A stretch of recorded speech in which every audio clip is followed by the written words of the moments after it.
I have some very exciting news. Lake of Kalandra. Exile, you have wandered far to arrive at the shores of my lake.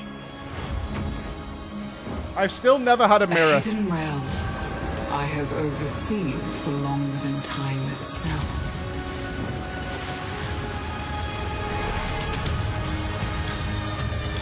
These waters harbor deadly secrets.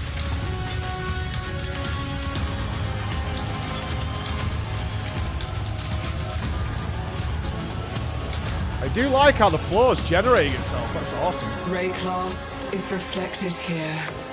Hold on. What is this? Hold on. The mirrored tablet. Swap entrance with an empty tile. Reflection of breach contains an addition. Oh, it's we're building stuff. Reflection of brutality. Defeat packs of monkeys. Okay. Difficulty 4. 4 packs of demons. So we can fill out these tiles to generate a map, so to speak. Here. Swap water tile with an empty tile. Okay, so you can fill it out even more. Things you have to do there. Reflection of brutality. Defeat packs of piety's miscreants. Assemble it as you see fit. But the mirror distorts reality. Beware the image that strikes. I like this much more than the Sentinel idea.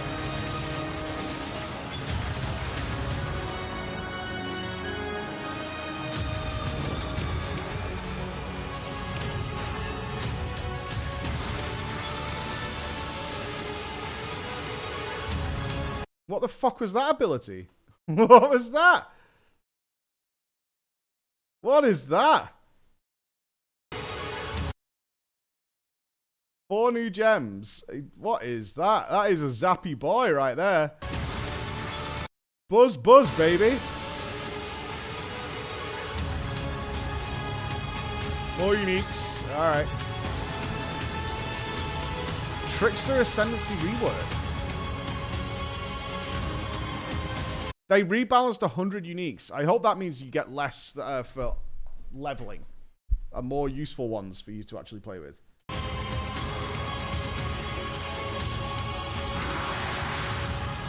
The lake calls you, Exile. Will you endure? Or will you... I would prefer a smaller drop rate than just getting ones to stick into the stash. So I'm building up this collection. They rebalance uniques for leveling and reduce drops. So hopefully, maybe then you get some more as you go up there. Lake on live stream, it's like 3 hours, isn't it? Let's have a look. Oh, it's 33 minutes. Okay, cool. So that's the trailer. Here, when you get to explore the league next. Who's that that's talking? In the Kalandra Challenge League, you will travel to the mirrored lake that granted Kalandra her powers of reflection. We want you to experience the story for yourself, so I'll avoid spoilers. Chris who? Chris Wilson. Oh, you mean the same Chris Wilson that I was talking to last night and will be sitting down with us in a couple of weeks? That Chris Wilson? That one? You mean that one? Yeah? That one? Yeah, I did bait you. No, a different one. Yes, we will be sitting down to talk. And I asked yesterday, or I asked a couple of days ago, is I would love to have a conversation from our perspective, because I think most of the interviews are always in details and more tailored to the seasoned gamer and all that kind of stuff. You know what I mean? People who know the ins and outs of PoE and are very au fait with it, talking like I would do with WoW or with FF, like talk about mechanics and all that systems and that kind of shit. But I really want to talk to them about PoE 2 and how they're addressing the new player experience, especially with the challenge we did with PoE, which was, you can't play PoE without doing a ton of research. You can't play PoE without reading guides before you even pick up the game and do all that kind of shit. So we're going to be focused on what are they doing about that? Like that sort of oppressive aura that PoE generates now in the community. So really, really looking forward to that. I spoke to Chris last night. We're going to arrange it after, of course, Lake of Kalandra comes out, because launch is coming and he'll be busy as fuck. But after that, we'll be chit-chatting and going at that. Yeah, it's really good. It's really good. So I think this. I think Chris cares about being a new player friendly. He actually does. It was one of the big reasons they were very happy that we did our challenge a year or so ago, is because it's something that I imagine they would like to overcome, is people looking at PoE's talent tree and just going, I can't play this game. And it's like, I can't do it. It's not happening. There's just too much shit. Because it's definitely got this impression that it's for the hardcore. We proved it was not.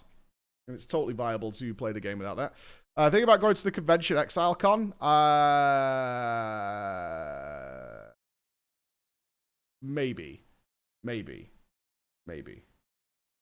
Filling the details here. When you get to explore the League next week, you'll find out more about Kalandra and her motivations. Your experience with Kalandra so far is probably of her coveted mirror, which duplicates items by reflecting them. The lake itself has the power to reflect entire encounters from elsewhere in Rayclust. As you explore the lake, these reflections emerge from its mirrored surface. Sweet. Sometimes these reflections are encounters with hordes of monsters. And sometimes you'll encounter extremely powerful foes, reflected from elsewhere in Rayclust. Often, reflections involve League content, such as this encounter with a Harbinger boss. As you play through the League, you'll occasionally encounter a set of columns protruding from the ground, with a mirrored tablet on top. This tablet invites you to construct a custom set of encounters at the Lake of Kalandra, offering a series of different reflections to place in whatever layout you wish. Oh, you actually build the map layout? Each of these reflections represents an encounter that you must defeat when you next travel to the lake. Once you have assigned a reflection to every location on your mirror tablet, which will take a few areas, you can open a portal to the Lake of Kalandra itself.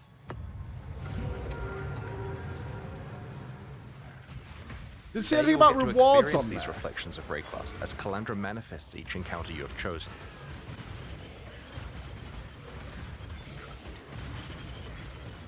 But as you push farther out onto the lake-shrouded waters, you will find each encounter to be more difficult, but more rewarding.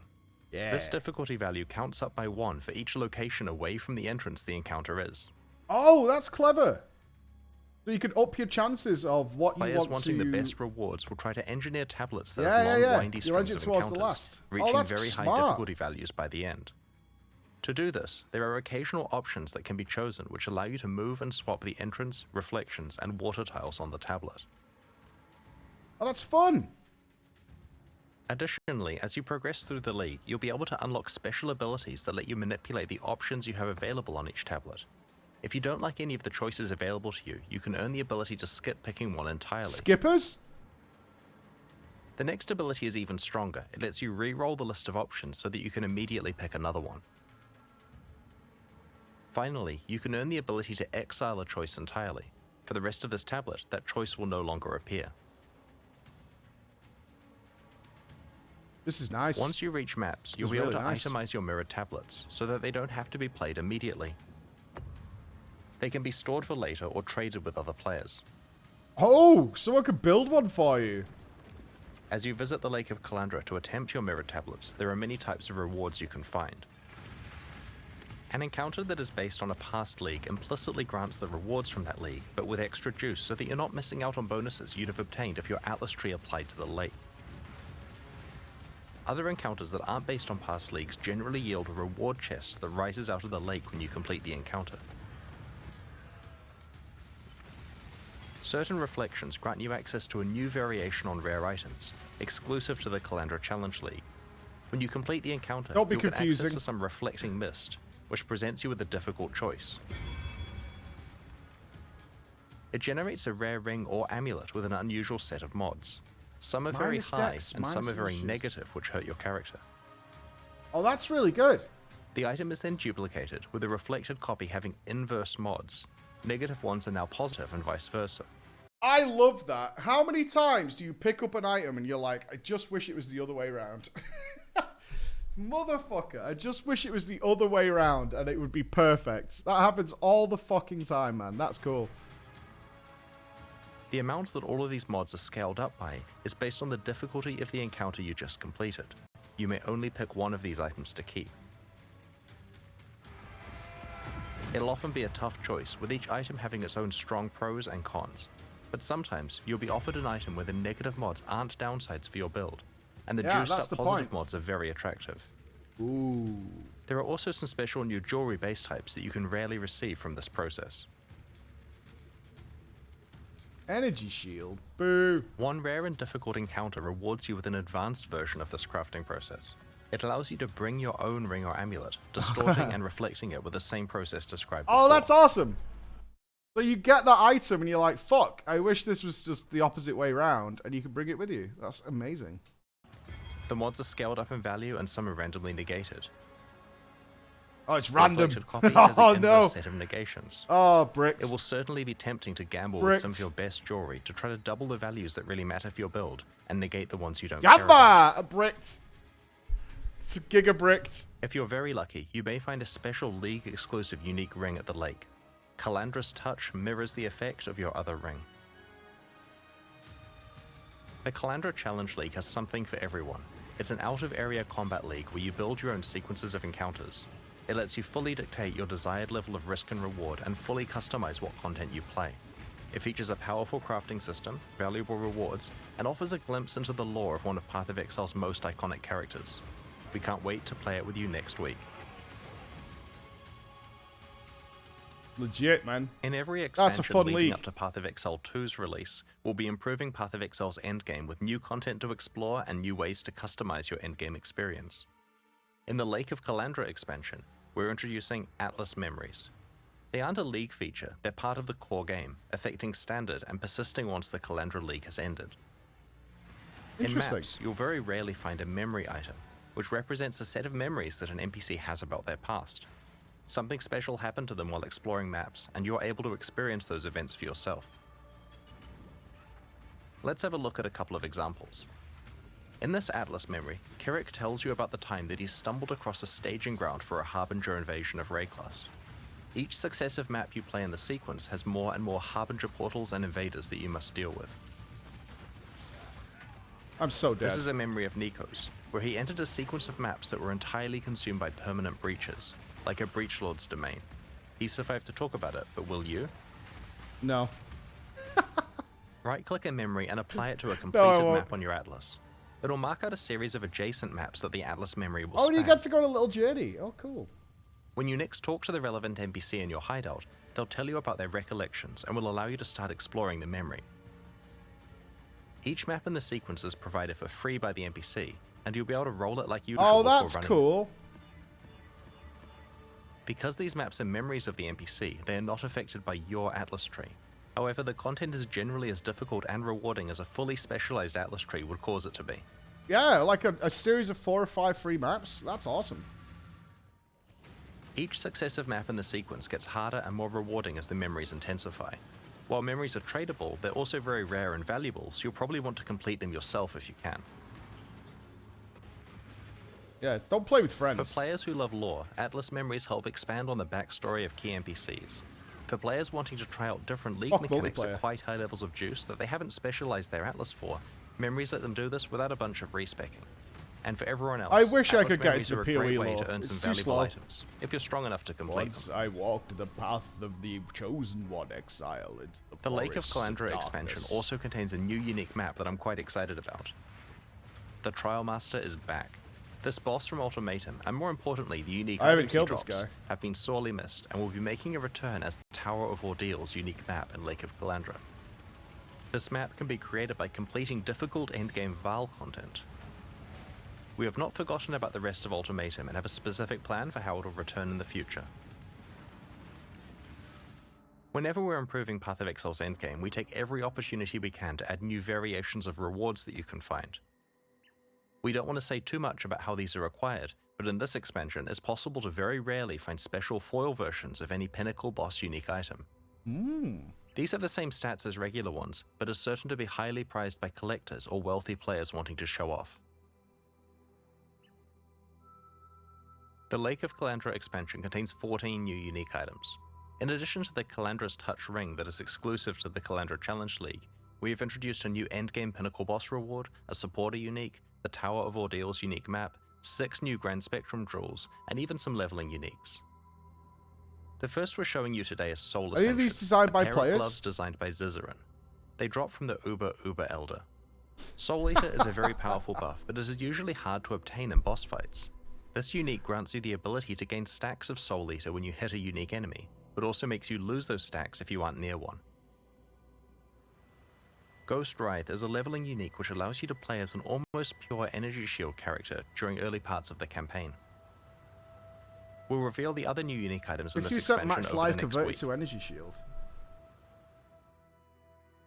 Path of Exile has a lot of unique items in its core drop pool, over 700 in fact. We feel that there are two big problems with unique items at the moment. The first is that you find too many, and the second is that they are generally pretty useless when you do. Sure, there are some powerful endgame or build enabling uniques that feel amazing to find, but the majority of unique items found throughout the game are rarely actually useful. Yeah, I was actually really sad, because I'm obviously way more casual with PoE, but I was really sad when I started getting uniques, and I was like, well, kind of shit, actually. In the Lake of Kalandra expansion, we have made a lot of changes here. We have reduced the overall drop rate of uniques throughout the game and have rebalanced and overhauled over 100 existing unique items, with an emphasis on uniques in the core drop pool, including leveling uniques and some endgame uniques. You're going to find unique items less frequently now, but when you do, they're going to be a lot more punchy. Nyx's Lantern has been completely changed from the ground up. Previously, it was trying to allow you to play a hybrid attacker and spellcaster, but it didn't really work very well. With the new design, it's a lot more elegant and delivers on this goal by simply granting high damage and the Battle Mage effect, so that your weapon damage is added to your spells. Boom. Thousand Ribbons is an example of an item where we merely needed to tweak values on the existing mods to make it a lot better. We want mod value rolls to matter more, and this item I now like it when my showcases that item goes well. boom. If you find a high rolled one early on, you're probably not replacing it for a long time. I'm gonna get it with, like, near cap, though. Malachi's Simula was trying to deliver the Blood Mage fantasy by allowing you to spend life to cast your spells. This was meant to be special because the Blood Magic Keystone was far away from the Witch starting location on the skill tree. Unfortunately, this item wasn't really powerful enough to justify its use. It has now been overhauled, and alongside Blood Magic, it grants a powerful multiplicative damage boost.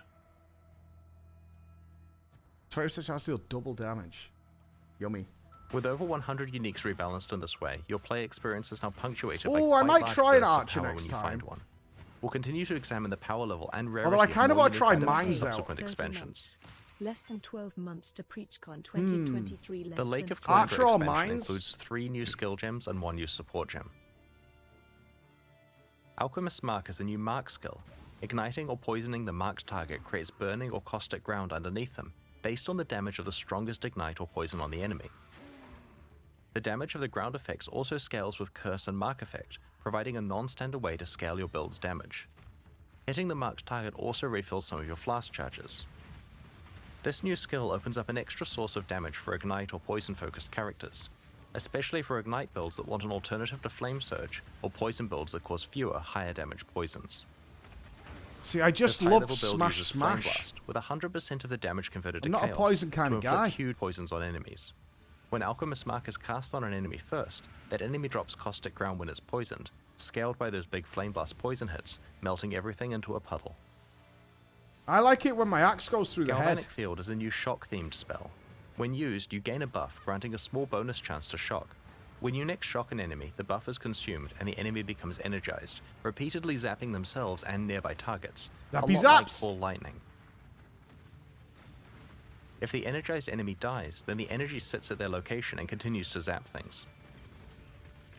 Galvanic Field's area of effect and zap damage scale with the strength of the shock on the target. While Galvanic Field is great for any build that shocks, you can even fully build around it, and use a skill with increased shock effectiveness like Arc to shock enemies and kill them with a Ball of Death. Ball of Death, you say? I like the sound Lightning of that. Conduit is another new shock-themed spell. A wave propagates out from the target location, causing lightning bolts to strike all shocked enemies in a large area. The damage is What are these scaled by the pussy strength pulls? of the Pull shock more. on each enemy. Lightning Conduit cannot itself shock and won't hit non-shocked enemies at all, so the challenge with this skill is to find a way to consistently apply powerful shocks to your targets to make the most of Lightning Conduit's high damage potential and area of effect. This high-level build uses Wave of Conviction to shock enemies, before casting Lightning Conduit until they're obliterated. For longer fights, it can employ Galvanic Field to create a constant source of lightning damage.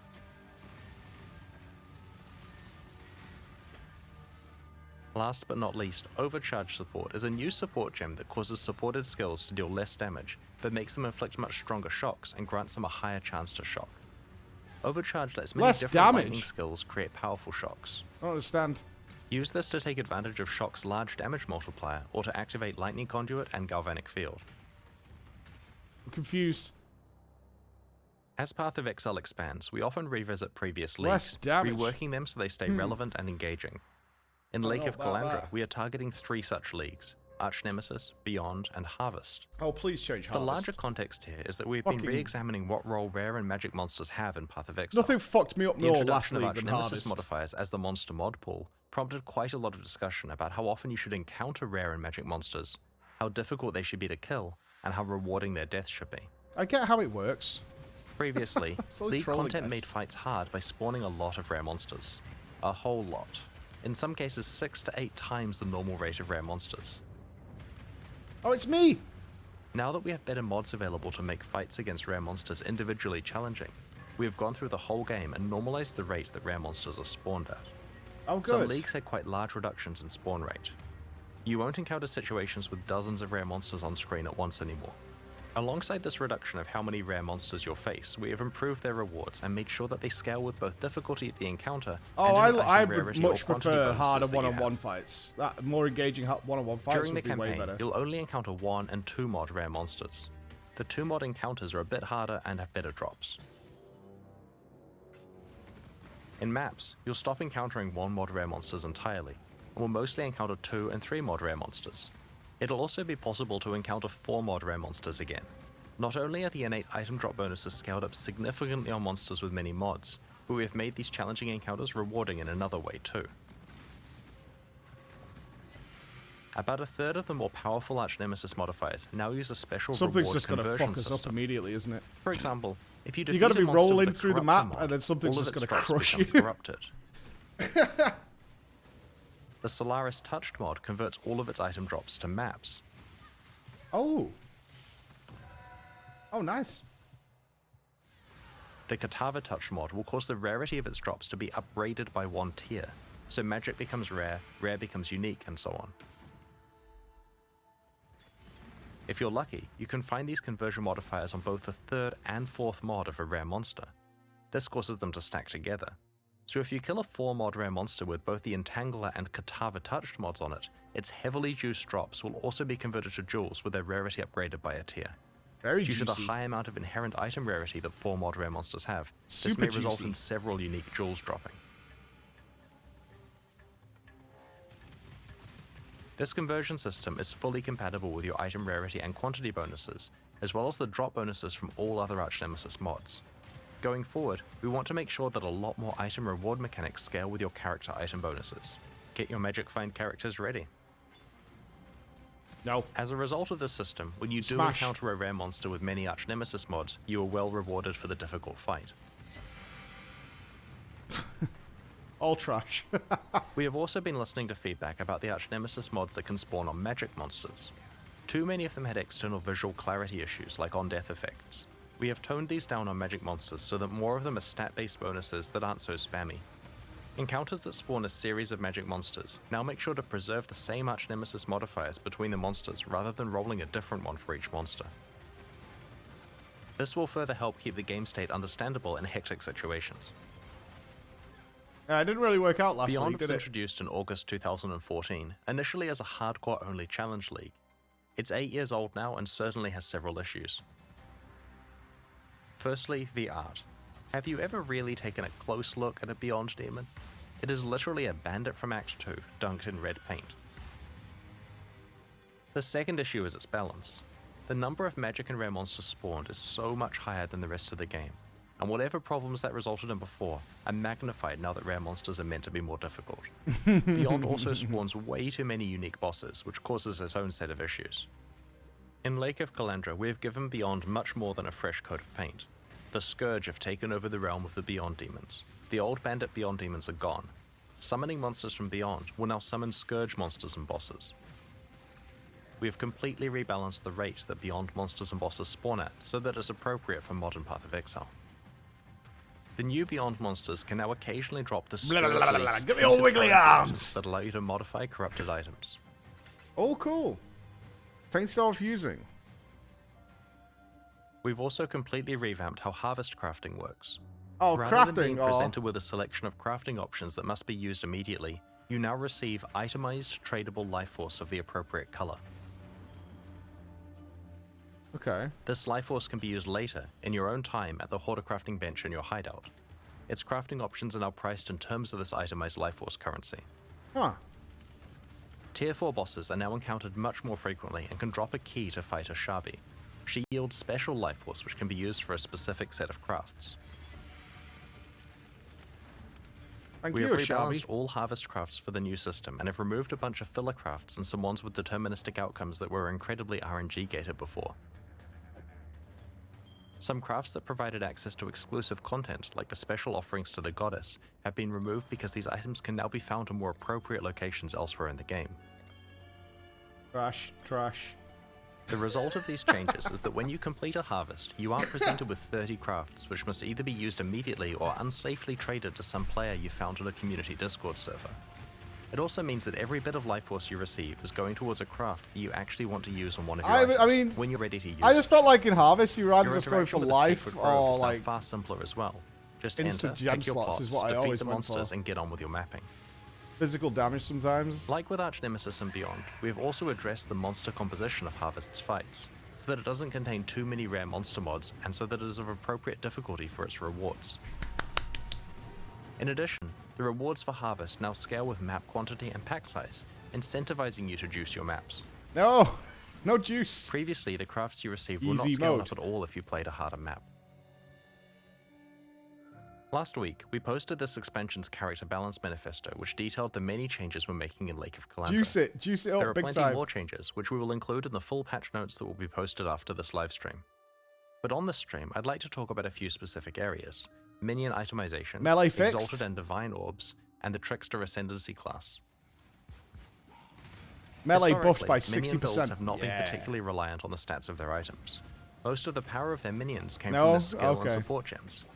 This led to a few problems. Flicker Firstly, buffed. it gave them a bit of a Flicker free damage ride compared doubled. to most other character builds. And secondly, it meant that it was hard for minion players to actually specialize their character to be really, really good. I've never played minions We want either. to solve both of these problems in this expansion. Path of Exile is a game about items, and that means that you will now be strongly rewarded for finding items that make your minions better. It also means that, like with other builds, Melee if you find good removed. items, you'll be far Oh, more no. damaging and survivable than before. We described a variety of minion changes in last week's character balance manifesto. Today I want to show you the new base item types we have added to help your minion itemization. We tried a slam build. We've added a new ring base wasn't for me. type, the Bone Ring. This ring has implicit minion elemental resistances and can roll minion related modifiers. Oh, that's cool. We've added level 20 and 50 versions of the Convoking Wand, called the Calling Wand and Covenant Wand respectively. Like the Convoking Wand, these new base types can roll minion-related modifiers. Some new minion-related mods have been added to the pool available to these wands, and some existing mods have been adjusted or made more common. We have repurposed the bone-themed For me, spirit shields so it's that they just have all about minion how the damage feel of the implicit mods gameplay rather than is. spell That's damage, rather than and can also efficiency. roll That's how I always minion-related look at mods. PoE. It's like, does it feel awesome? Then I'm happy. Alongside the The stable slam of one never existing felt unique awesome to me. items, there's now quite a lot more base type support for minion characters, and good mods on those base types can stack up to some pretty large bonuses for your minions. I also wanted to discuss two of the rarest currency items in Path of Exile: Divine Orbs and Exalted Orbs. These actually have the same. I actually went back and looked at the VOD when I did the PoE blind playthrough, and these dropped, and I put it on like a grey item just to see what it would do, and the fucking chat, because I didn't have chat open for our entire PoE blind playthrough, and so you guys could talk about whatever the fuck. And this dropped, and everybody was like, he got one, pog, pog, pog, pog, pog. There's like fucking thousands of pog champs. And then I put it on some useless item because I didn't understand what the item did. So I just stuck it on something, and you were just like, oh my god. Shoot me in the face. It's like Same so drop mad. rate, but Exalted So Orbs are mad. worth so much more in trade because there's no easy vendor recipe for them, and because they're consumed when you craft certain meta mods onto items. Out of these two currency items, we would actually prefer the Divine Orb effect to be rarer, so that unique items with good rolls matter more, and so that players can Exalt craft their items more frequently.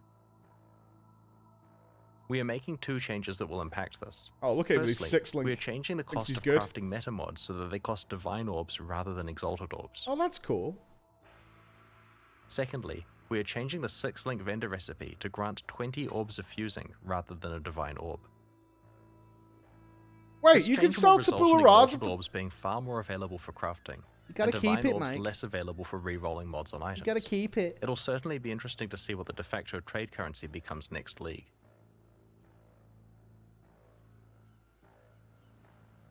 Next, I'd like to talk about the Trickster Ascendancy class. We haven't been happy with the state of this Ascendancy class recently. While it used to be quite powerful, we moved its defining feature, Ghost Dance, onto the main passive skill tree. Since then, it has had a confused identity and hasn't met the power level of the other Ascendancy classes. In this expansion, we have reworked the Trickster, with a focus on establishing thematically appropriate Trickster's like the defenses and rogue, ways yeah? to manipulate speed. One Do they step dual ahead allows wield? the Trickster to manipulate time in an interesting way. Enemies are slower than normal and cannot have their action speed raised above this value, such as through an acceleration shrine. Conversely, the Trickster is faster by default and cannot have action speed lowered below this value, effectively making them immune to effects that lower action speed such as freeze, chill, or temporal chains. Spellbreaker ties together spell suppression and energy shield in a powerful way. Spellbreaker grants some spell suppression chance, which is an effect that reduces damage taken from spells. I've not tried Trickster. The skill also starts your I always energy find it shield strange recharge not to half the be time a you suppress complete spells. monster with a two-hander. Since Although Trickster we used the characters staff tend last to have time. a high evasion rating, you will be evading some hits and recharging on others, meaning that your energy shield recharge stays active most of the time. Spellbreaker also further improves defenses by reducing the damage you take from suppressed spells Defensive while on full talents. energy shield. Don't need defensive, it's For dead. those that want a different way to recover energy shield, the powerful Soul Drinker notable passive is no longer exclusive to Forbidden Jewels from the Uber-Searing Exarch and Eater of Worlds. Any Trickster can now allocate this skill. Polymath provides more bonus damage, life, mana, and energy shield on kill for each different type of mastery you have allocated.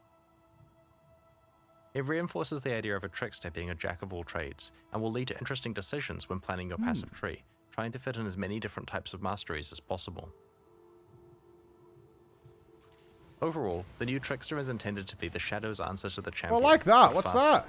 He should be an exciting option for players who want to get a lot of evasion, Shiny. energy shield, and recovery out of their Ascendancy class while still being able to melt enemies. Spectral Throw. I've seen that one before. Alongside today's livestream, we're launching 2 new series of supporter packs, the Knight and Rogue packs. Each tier What, contains paying the for your pack's full game? face value and points, Oh, plus several shit, exclusive dude. microtransactions. Fuck's These sake, packs Chris. are only You're so available during greedy. the Kalandra League and will leave the store forever in 3 months. Every microtransaction you're about to see is entirely cosmetic and does not affect your character's progression or power. Oh, that's pretty The cool. Knight Pack series contains 6 exclusive microtransactions, including the full Nightmaster armor set. The Aetheric Mana Flask releases a burst of mana upon activation, then draws in energy from the environment as your mana refills. The Hoarder's Stash is a stash skin that can be used in your hideout.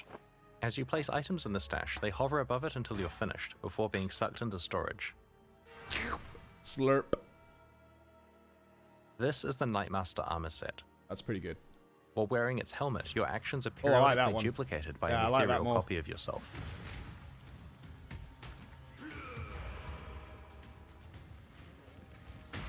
The Blood-Scouring Cloak absorbs blood as you slay monsters. It tracks your kill streak and cleans itself off when the slaughter ends.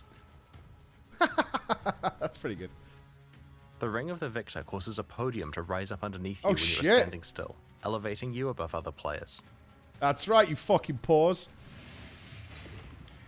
Seek refuge here. The Warlord's Lieutenant Portal summons a warrior spirit who will greet you, cheer you on, and commend you on your actions. Aw, thanks. Onward to battle. We might have to pick this one up. Just so I can have the Rogue podium. Pack series has 6 exclusive microtransactions, including the Rogue Stalker armor set. Nah. The Beast of Burden pet visually carries your items for you, becoming more laden with bags and packs the more full your inventory Fuck gets. off. Man. Can I change the type of doggo, though? I don't want a Doberman. The What a Collector fluffer. Serpent Shield covets the treasure you find. Whenever you pick up an item, the serpent darts out to grab it.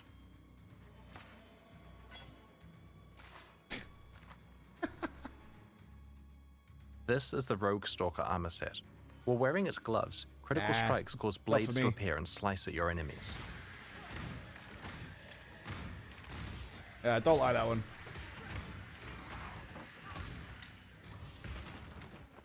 The corpse bloom footprints cause exotic plant growth in your wake. Well, that's The plants pretty. especially love corpses and will seek them out and grow in larger patches around them.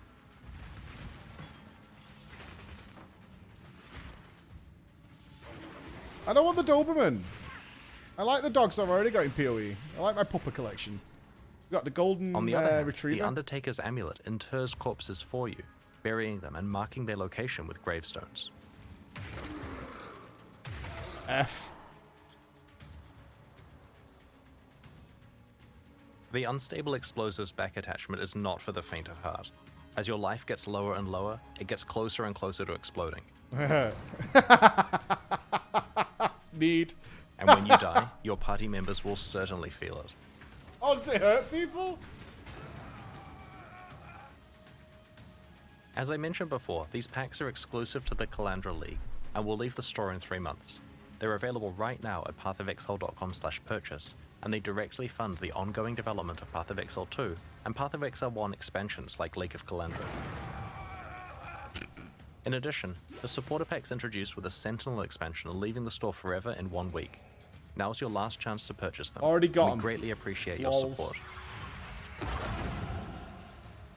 Speaking of things leaving the store, the Kyrix Vault Pass for Sentinel is only available for the next few days also, and will leave the store forever when the League ends.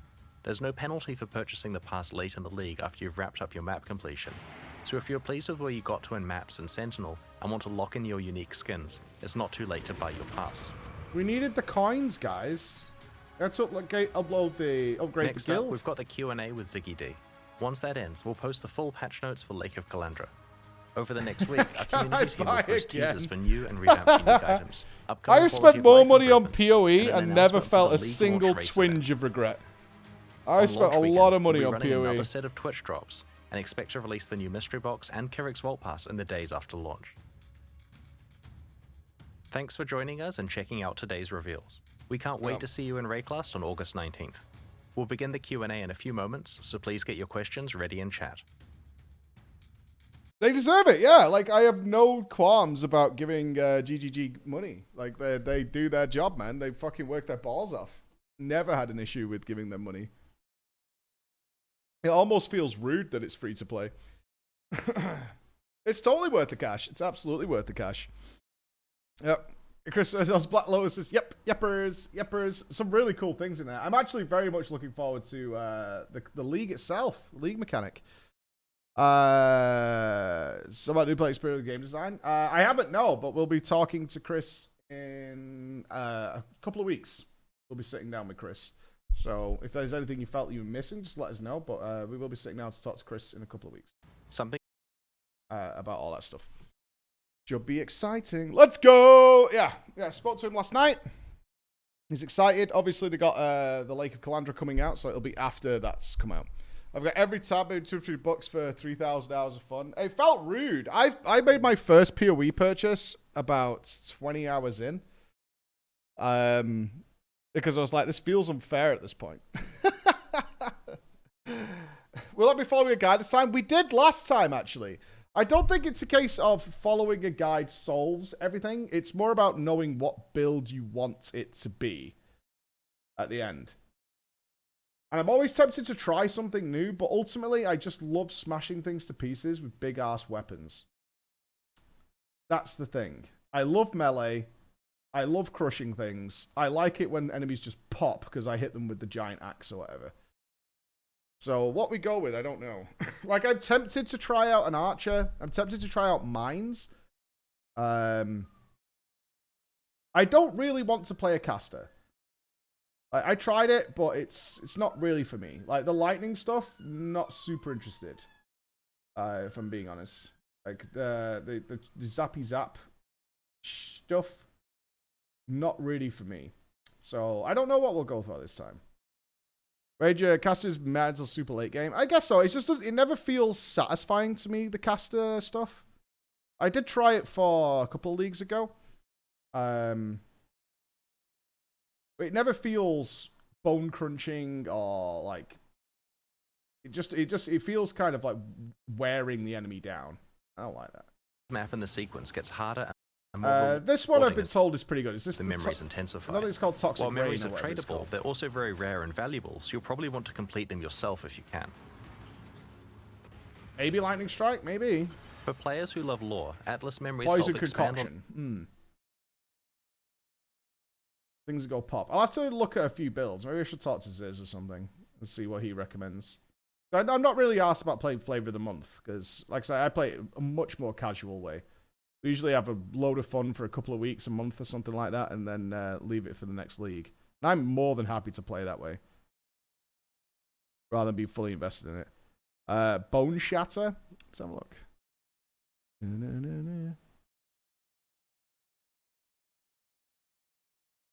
Just release a PoE section. All right, we'll look into that over the next week or so.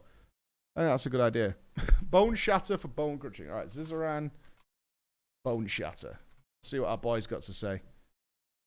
League starter for Melee Giga Chads. That sounds like me.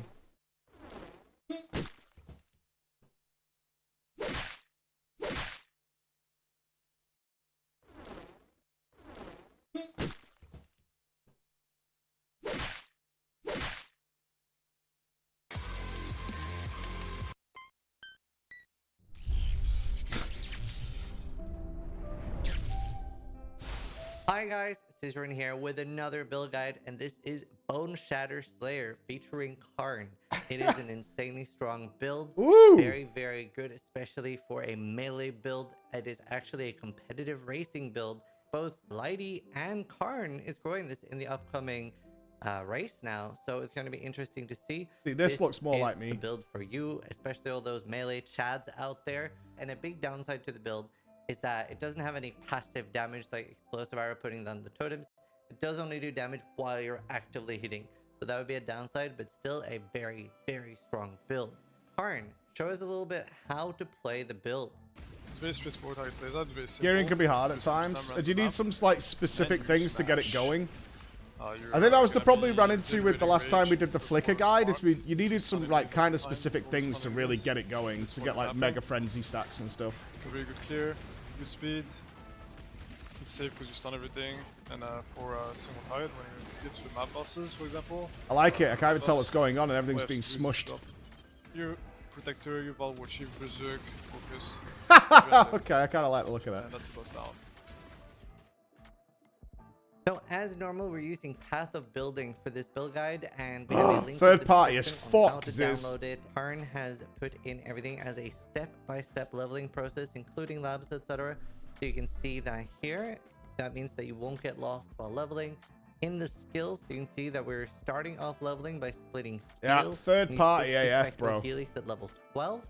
And then you can see all the abilities they use for early game and later here Just the late game when you're getting a little higher up in levels. And then we have everything here with the end game. So pretty easy to follow what you should be doing. And there are also a lot of additional notes. All these Here you'll be able words. to find This is what generic puts tips, people like, off. for example, the Like you haven't bandits, played. kill them all, and the Brine King is the major pantheon, and the minor pantheon starts out as Garukan. All this information you're going to find here, leveling tips, as well as how to craft an actual weapon for this. And you'll be able to watch Karn play this on League Start, so you can see exactly how he's doing it and get some tips there. Was this as the well. league start If we for go the to last item league sets, we though? Is have this getting a any generic one changes? and an endgame one. On the generic one, it's very standard on every build. Obviously, just get as much PDPS as you want. You're not looking for fire damage. Still works fine. Yeah, because I don't make any changes this time. Damage roll, flat physical damage roll, and high attack speed. And No one of changes those to this could be build. crafted I know that as was a well, big but you announcement have they made for the crazy last high league. Is physical like your damage, but no builds will attack still speed. You work. can craft pretty good attack speed. Other than that, it's going to be life and spell suppression on pretty much all the gear. That's all you're looking for early on. In the end game, you're going to be looking for beefier and beefier weapons. And again, using harvest with both. Well, I think we're settled. I think this is easy. I think we got to try this out. I think we bone shatter some fools. That sounds good to me. And then there are loads of examples here of on what kind of gear to get. And then we have Ashes of the Stars as well. Well, do be careful. That might be very rare in the new league. We don't know how they've changed new drop rates. But all of the gear is very achievable. And you have great players playing this build that you will be able to watch and see how they're doing and what they're doing as you're playing. So I actually have Karn in my house. So let's do the Q&A that we do at the end of every build just to make sure all the boxes are ticked. I forgot how small Ziz is. Are there too many gems to equip? What's the socket pressure? He was always sat in a chair when I was with him. There's actually a decently big socket pressure because you need a lot of red sockets, especially early on, for like aim, your aura. Him and Noogie were always in the chairs. Like, they were never walking around. You have to compromise. What about mana issues? Can the player run into that? Yes. Melee leveling has a lot of mana issues. Yeah. Usually you just solve that by running mana flask, and you make sure you keep it a low mana flask, not a high level. Either you use the highest mana flask you can get, and you roll it with enduring, but usually you don't have the. Yeah, Noogie's tall. So what you do instead is you use a lower level mana flask. So, Karn, what kind of defense is on the build? Is it multi-layered? And talk a little bit about sustain and boss fights. Yeah, so but for the defenses, we have obviously Fortify, we're Slayers, we have Leech, Ball Pact. You have Spell Suppression capped pretty easily. And there are charges that we generate because we hit ourselves. So, Bone Shatter makes you hit yourself. Can you tell us and walk us through this? Do we take a lot of damage, and how do we mitigate that? So yeah, there's gonna be some points where you're gonna take some damage. For example, when you end the act, around like Act 9, Act 10, you start taking a lot of damage. Some damage if you ramp too hard. That being said, it's not that I'm dead. Later on. Like, as soon as you get your Merc Lab, you get Overleach, then you have no problems with it. And once the gem gets a little high level, it gets to level 19, 20, then you start taking more damage. But at that point, you have Valpact, which. What would you say the biggest mechanical drawbacks of the build are? Well, biggest mechanical drawbacks, obviously, you play strike skill. You just melee, pure melee. You have to. If you're not hitting, you're not dealing damage. Yeah. That is one of the reasons we're using something like focus double damage, so that when you have uptime, you actually can make it count. We have Berserk too. That is less reliable on bosses. The range is not that much of an issue because the mastery allows you to hit from pretty far, but you still have the problem of having to stand still and deal damage. That is a big. What about financial hurdles? Like, is this going to be an expensive build, and what kind of items would be expensive for the build? This is actually, I think, a very simple and cheap build to put together. Yay! Poor people friendly. You don't even need much when you early on. You don't need that much. I hope you guys enjoy the build guide. Good luck. Let us know if you're going to start with this. Make sure you check out Karn. He's going to be poverty build, baby, and doing the boss kill race. Completely poor people friendly. A build for the poors. Play a lot of bone over there. So this is the perfect if you want to be like a melee Giga Chad this league start. This is the build for you. Again. Huge I can't tell if he's taking the piss out of me. If you guys like the video, sub to the YouTube channel. But more importantly, try to die less than I do. Try to die less than you do. Impossible. Impossible. Impossible. This is terrible at taking a piss. What about you play Bone Shatter? See, I take that like you're tickling my stubbornness bone. You know what I mean? Now what? Why is it too hard? Is that what you're saying? It's not good enough? Or what? Is that what you're saying? Not fucking good enough? Because I'll do it. I'll fucking do it. Don't play it's too hard for you. Please don't. I will not be beaten. It gets a damage bonus if you get a Doberman. The Doberman sucks, man. A Doberman bit through my face once. I've got negative history with Dobermans. I literally have scars on my face from a Doberman. I don't want that. Look at its chest. It looks like John Cena the dog. It's fucking crazy. I don't want that. I don't want that. I like a nice fluffer puppy. I don't want that. I don't want that. I bet you were mean to the doggo. I wasn't actually. I was rubbing its sides. You are your scars. Why do you assume I would piss off a dog? I'm a dog lover. I was scrying it.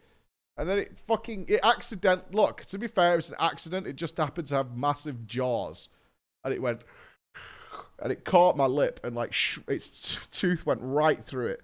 Right through it. My entire upper lip went through it. So I have a scar right. It was dead central, though. It went right through the middle.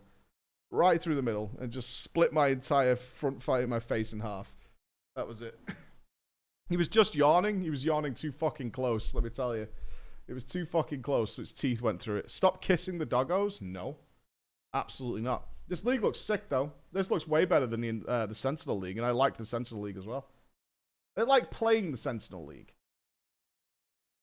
Occasionally, I'd pop that Sentinel, and I'd just ruin my map. All I wanted was some extra looties, and I ended up just blowing my map up completely. And those Sentinel mobs were like, oh, they're too juicy, in Chris's words. Far too juicy. It was a neat idea, but I stopped using the Sentinels after a while. Like, they didn't seem worth the effort. That's how I felt about it. Like, certainly during the leveling experience. Dogs like levels. Yeah, they just did later on. See, by then, for me, Frankly, my that's a PoE skill period... Shut the fuck up. Shut your mouth. By then, I'm chilled, right? I'm like chilled, and I've reached like high level. We're doing 15 maps and stuff like that, and I'm not gonna push for the next 3 months or whatever to do. So if it dies early on, it sucks. Check the seismic trap builds. I think I'll look at them off stream, so I can just like look at a shitload of builds.